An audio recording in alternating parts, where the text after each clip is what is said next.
written a letter to Daddy. His address is heaven above. Well, greetings yet again from King Edward VII's Hospital.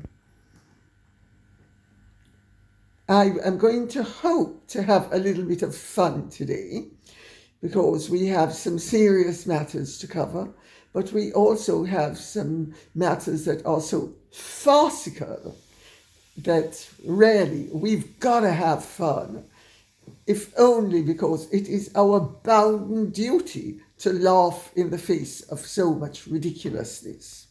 So, without further ado, I'm going to plunge in with what Wilson May says.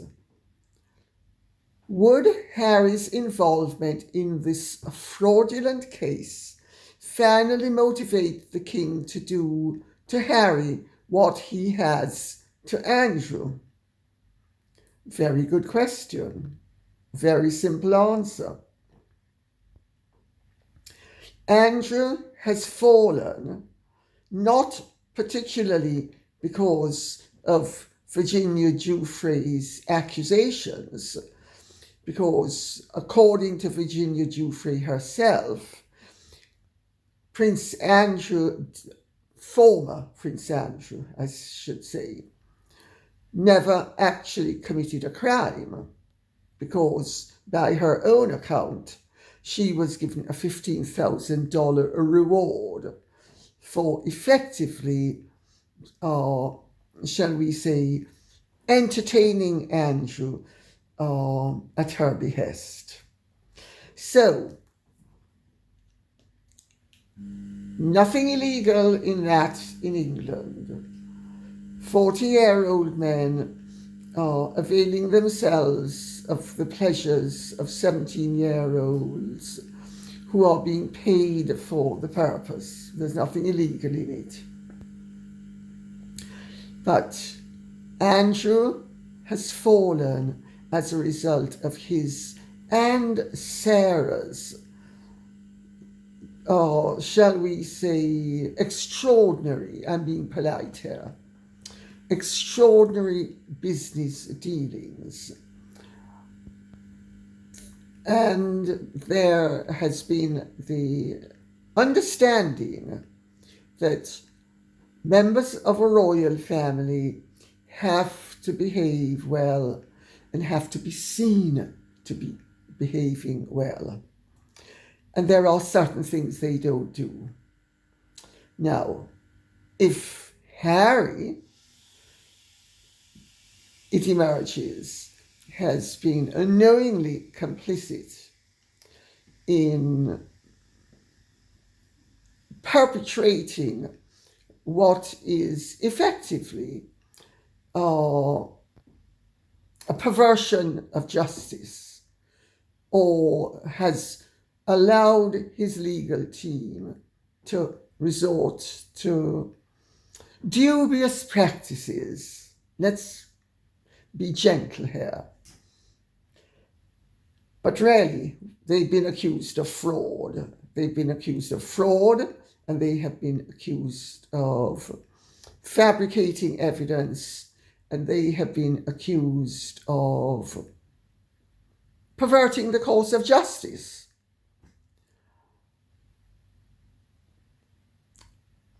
Harry might well find himself at least 10 tears left eye. Oh, Doria, I need a spliff. Doria, I need a spliff. Doria, I need something to calm my nerves. Let's do ayahuasca, and let us get the windshield wipers out, Doria, and let us clear the passages. Harry might well find himself princeless. Oh, my dear, how do you think that's going to go down in Montecito when we know that Meghan has fallen in love with Harry totally because of the genius he is, and that she will remain with him as long as he proves himself to be worthy of her. And of course Meghan, who is a woman of such integrity that she couldn't possibly associate with anybody who had ever done anything like tell a lie in a court case. Oh, sorry, I forgot. Jason North proves that she actually, shall we say, failed to remember that which was unforgettable with Mr. Justice Warby and associated newspapers. Remember that case? The one where she got her 5 friends, one of whom was the editress of, what's it called again, People magazine, to create that whole scenario over the letter she wrote to Daddy, the one that the Queen and Prince Charles, as he then was, thought was going to be reconciliation, and that she had made up out of her mind was going to be devastation and destruction, and that there would be no way back from that relationship because I've just written a letter to Daddy. Well, poor Megsie baby, a woman of such honour and integrity and such heart, might find herself stuck with somebody who has been deprincified, all because he was going to protect her. Because poor, sweet little Megsie baby, proud, confident woman of colour and star of suits, who was never ever able to do anything except be true and authentic, and needed the defence of a big, strong alpha male like H.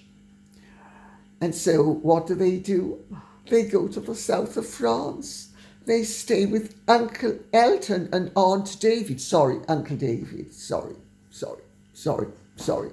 That was very remiss of me, because I gather he's Uncle David. But anyway, so they went and, oh, by the way, I've met him and I like him. So I'm not being snide when I said that. That was something that slipped out because it's something someone else has said. Someone, a very Meganian. I wonder who that could be. Well, so they go to the south of France.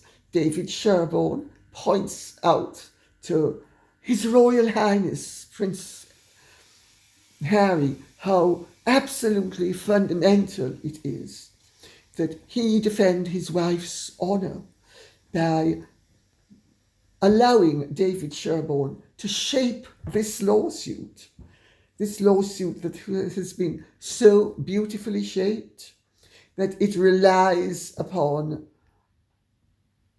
a witness statement from Gavin Burrows, who has given a sworn statement saying that it's a fraud and that he never ever gave it. And now what are they going to do? They are going to not rely upon it. They're going to rely upon hearsay.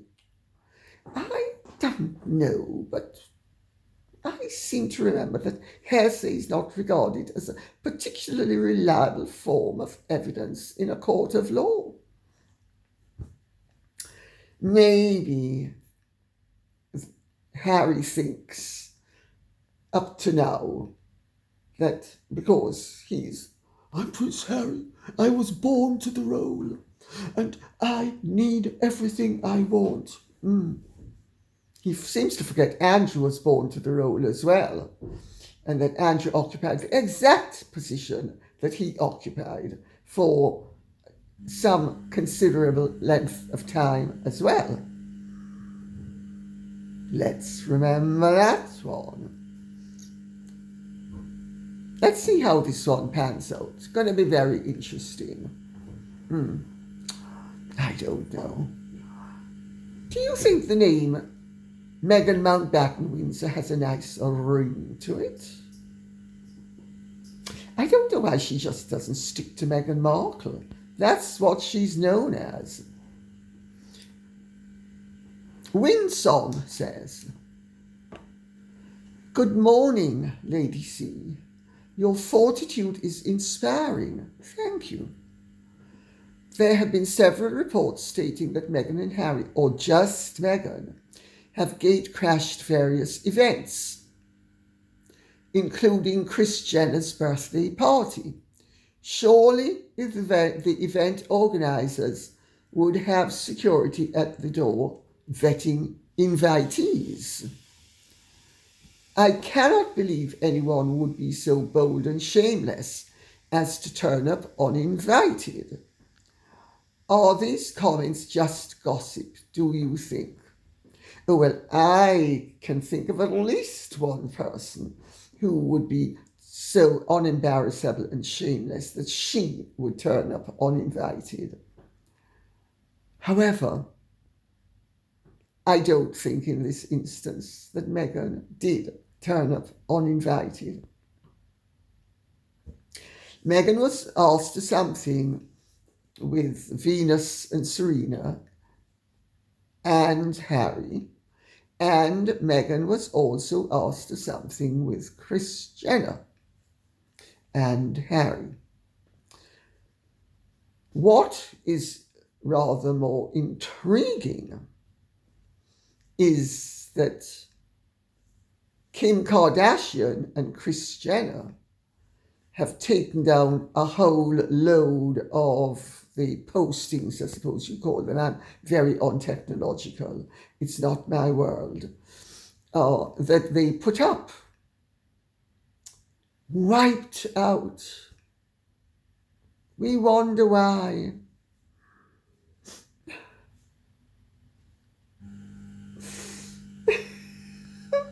Definitely 6 tears left eye.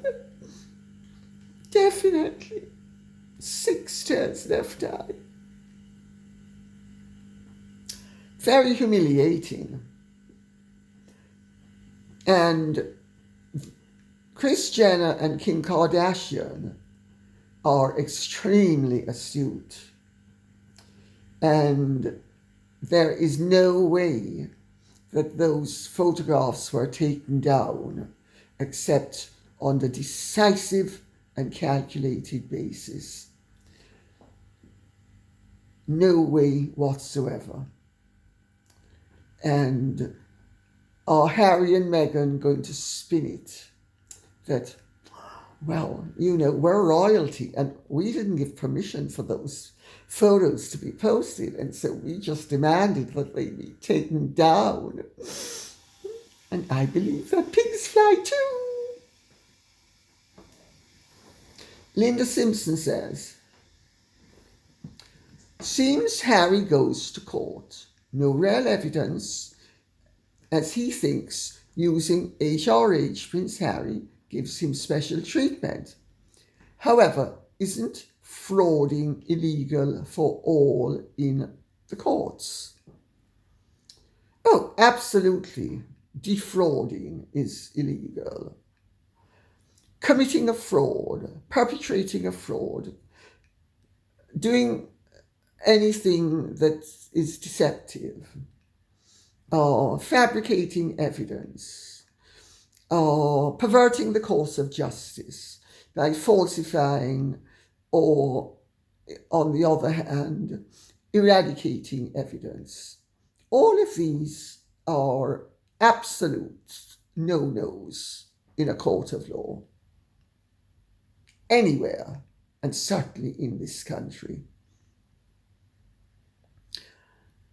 Harry's case from the very beginning, because let's remember, Harry has given evidence in this and other cases recently, and his evidence has been extremely clear. And it's been that, well, I didn't know what the evidence was. I just believed it. And if I believed it, you have got to discover where the evidence lies. I mean, I'm Prince Harry. It's not up to me to furnish evidence to a court. Who do you think you are? You're just a court. I am Prince Harry. That was one line that was run rather disastrously not too long ago. And there have been others. Harry has not felt the need to have any evidence, much less credible evidence, because he expected to be treated the way he and Meghan were initially treated. And let's remember, it's only because of the onslaught that the both of them, he in particular, but the both of them have waged an onslaught. And he in particular has waged more than just an onslaught against various newspaper companies and really against the judicial system in this country. Because Harry has also waged onslaughts against his own father's government. How does that work? And he got away with it up to a point. But Harry is hopefully going to learn, as will David Sherborne and all of the other claimants. They will learn what Blake Lively and Ryan Reynolds are learning in the United States of America at the moment, where Judge Lyman initially bent over backwards to give them every chance to prove or to have proven for them that their case had merit. And how have they responded? Flagrantly abusing the legal system. Harry's done the same thing. This is a big shot across the bow to Harry,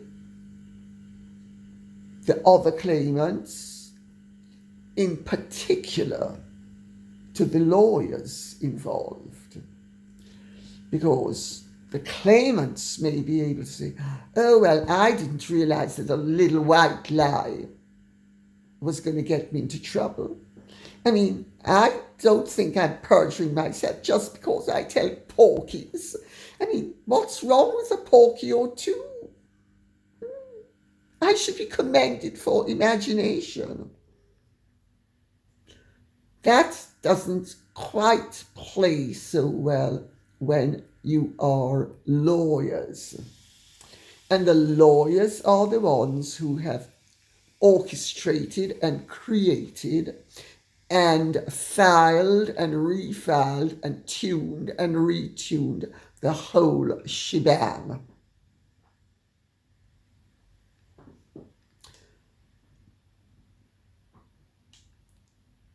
Is Harry's special treatment going to continue?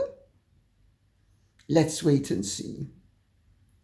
Because there's every sign that it's not going to continue. But just as how Judge Lyman in New York has been bending over backwards to prevent that vicious, malicious couple from being able to successfully mount an appeal,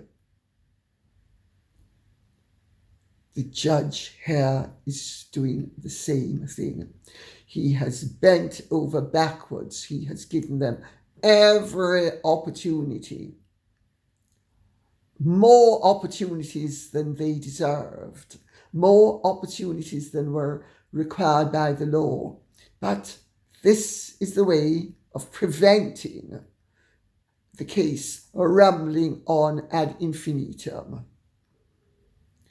Give them enough rope to hang themselves with and just sit back and watch while they wriggle around like Haman the Agagite on the gibbet.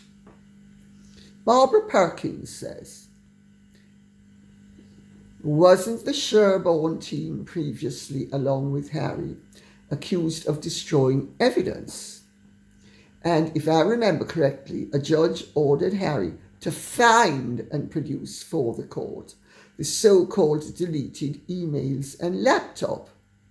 This is not the first time that team has been accused themselves of scurrilous behaviour. I think, Barbara Perkins, your memory accords somewhat with mine. This has had more twists and turns than the normal Meghan Markle tale. But then it's not been Meghan. Sorry, I confused Meghan Markle with Rachel Zane. It's not been Rachel Zane. Sorry, what's wrong with me? It's not been Meghan Markle who has been the architect of all of this. It has been David Sherborne. This is going to be very difficult. Unless, of course, it turns out that for some strange reason, the judge decides to accept that on Tuesdays, when Mr. Sherborne determines it, the sun does rise in the west and set in the east. And on Thursday, when His Royal Highness Prince Henry, Duke of Sussex, known popular to the adoring masses as Prince Harry or just H, also orders that the natural order be overturned in favour of his determination to determine a determined outcome that bears no relationship whatsoever to what I certainly would regard as truth and justice. Simmeroft says, wow, Lady C, you finally said it. The BBC was instrumental in the victory of the Islamists in toppling the Shah.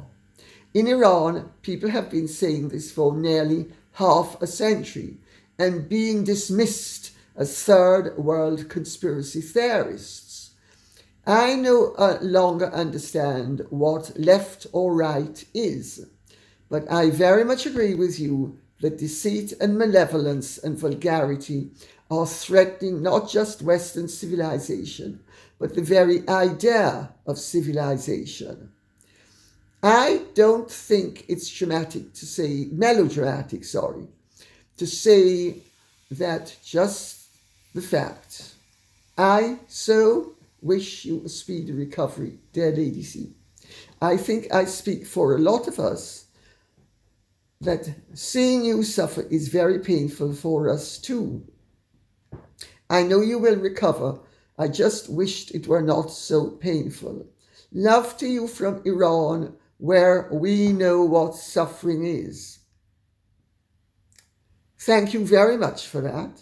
Thanks for your kind thoughts. I hope I don't look as if I'm suffering too much. I do try my best to sort of put on as positive a face as I can. And it has to be said, I'm suffering a lot less than I was at first, because the first 8 days was absolute torture. This has just been painful. But I'm amazed that more people have not been aware of the malevolent role that the BBC played. I thought everybody knew the malevolent role that the BBC played in the downfall of the Shah. I didn't realise that that has been dismissed as just Western propaganda. and third world conspiracy theories. Because General Hauser, the American general, said, "We threw the Shah out like a dead mouse." They were proud of what they did. They were insane to think that Ayatollah Khomeini was going to be more manageable than the Shah. A lot of it was pure spite, because the Shah in 1973 had headed up the OPEC revolt against the Western nations sucking dry the Middle East of its natural reserves. The Shah wanted something fairer. He also wanted what was better for his people than what the mullahs wanted. But the Western governments needed to punish the Shah, and they thought they would be able to control the mullahs. Well, 50 years later, we know what's what, don't we? It's nearly 50 years. It's not quite, but nearly 50 years. Gwen Turner says, Andy Webb has a new book about the BBC's fraudulent interview with Diana and Martin Bashir. In my opinion, this interview contributed to her demise. Oh, without a doubt. There is little doubt that Martin Bashir and the BBC at senior level have blood on their hands where Diana, Princess of Wales, is concerned. Martin Bashir knew, as did everybody else, that she was mentally fragile and emotionally fragile.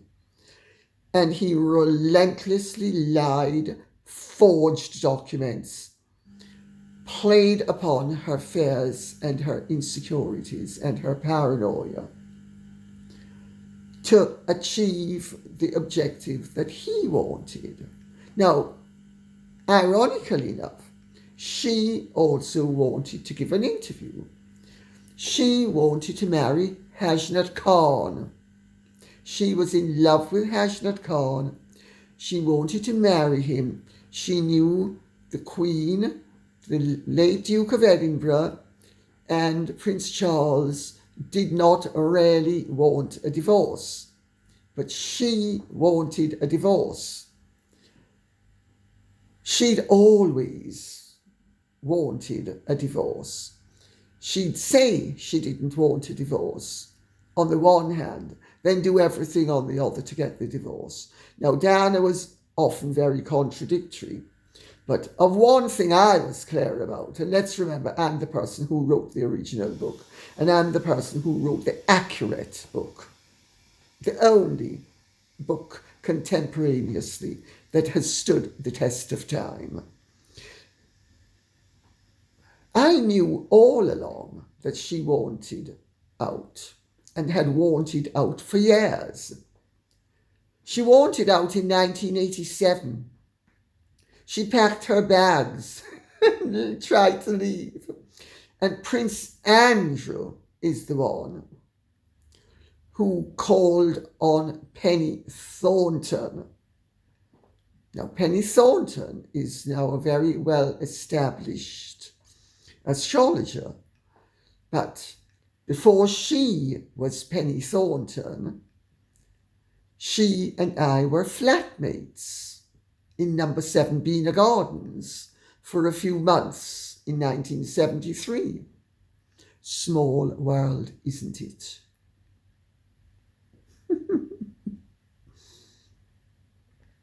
Penny is the one who talked Diana out of a divorce and talked Diana into the fact that if she stayed in the royal family, she could use her status to gain personal satisfaction through her charity work.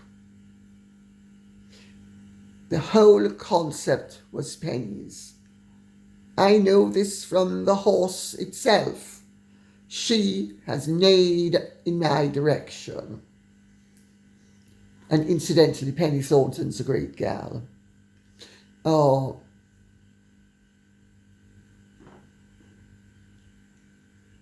Diana thereafter sometimes wanted a divorce and sometimes didn't. For instance, she wanted to run off and marry James Hewitt.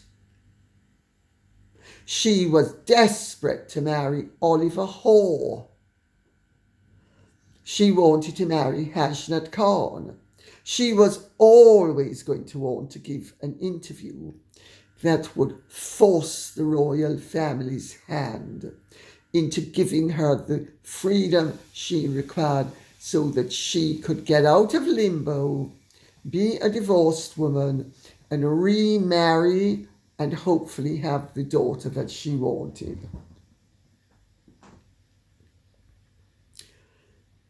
To that extent, the Martin Bashir interview was always going to be an outstanding success. Martin Bashir didn't need to lie. He didn't need to cheat. He didn't need to be a fraudster, which is precisely what he was. The BBC didn't need to spend decades covering up his fraudulent behaviour and theirs collusive behaviour fraudulently, because they were collusive. They did it for decades. When the heat got too much hair, they moved him into a cushy number in the United States. When the heat got too much hair later on, he was too ill to give an interview. But he's not too ill to be functioning normally thereafter. Still hasn't managed to give an interview. He has enjoyed the protection of the BBC. This is flagrant abuse of power.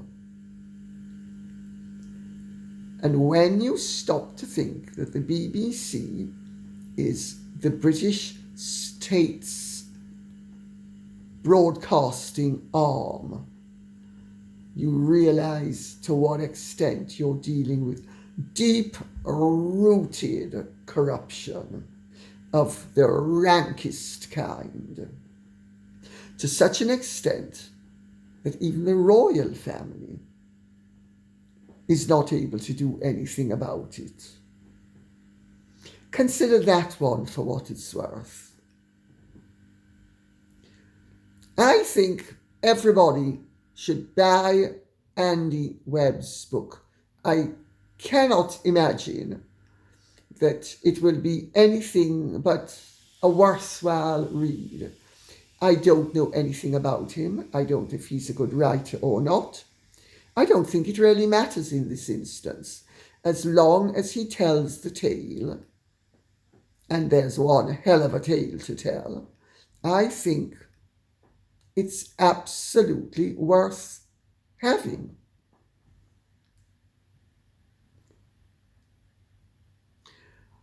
According to Kathleen Conte, the judges are not much better for entertaining instead of throwing out such claims that have been expired for many years.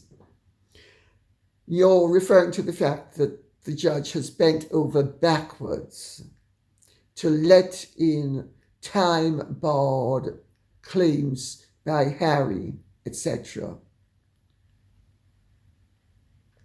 This certainly prevents the Sherborne side from being able to cry wolf. It also means that the lawyers have run up massive costs.